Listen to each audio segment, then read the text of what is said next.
अवधूत चिंतन श्री गुरुदेव दत्त स्वामी महाराज की जय. छत्रपती शिवाजी महाराज की जय. खूप जणांचा प्रश्न होते की पौष महिन्यामध्ये गुरुचैत्र पारायण, नवनाथ पारायण, स्वामी चैत्र, दुर्गा सप्तशती ही सगळी सेवा आपण करू शकतो का? माझा एकच प्रश्न आहे की आपण जसं रोज जेवण करतो, आपल्या शरीराला जसं जेवणाची आवश्यकता असते तसंच महाराजांची सेवा करायला कोणत्याही महिन्याची असं काही नाही. आपल्या डोक्यामध्ये असे कोणतेही विचार तुम्ही आणू नका. उलट मी म्हणतो की तुम्ही पौष महिना असेल कोणताही असेल, सगळ्या महिन्यामध्ये तुम्ही सेवा करू शकता, काही प्रॉब्लेम नाही. मनामध्ये किंतु परंतु आणायचा नाही. महाराजांची सेवा करायला आपल्याला वेळ लागते, भाग्य आहे आपलं तर आपण महाराजांची सेवा करू शकतो.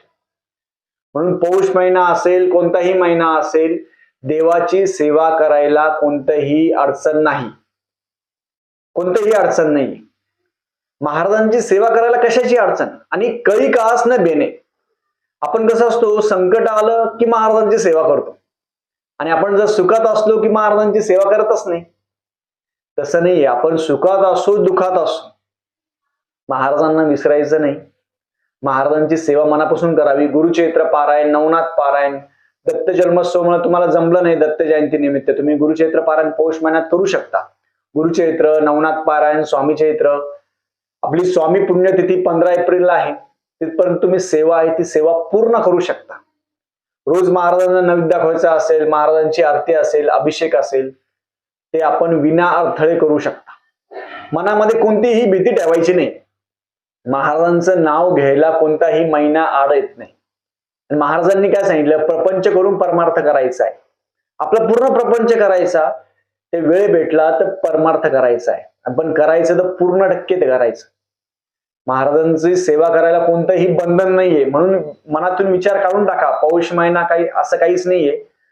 देवाची सेवा करायला कोणतंही काळ वेळाचं बंधन नाहीये. आणि देवाची सेवा जेव्हा आपल्याला आशीर्वाद देतात, ते थोडी विचार करता की पौष महिना मग आशीर्वाद नाही द्यायचा, असं काही नाहीये. तुम्ही सेवा कोणतीही करू शकता.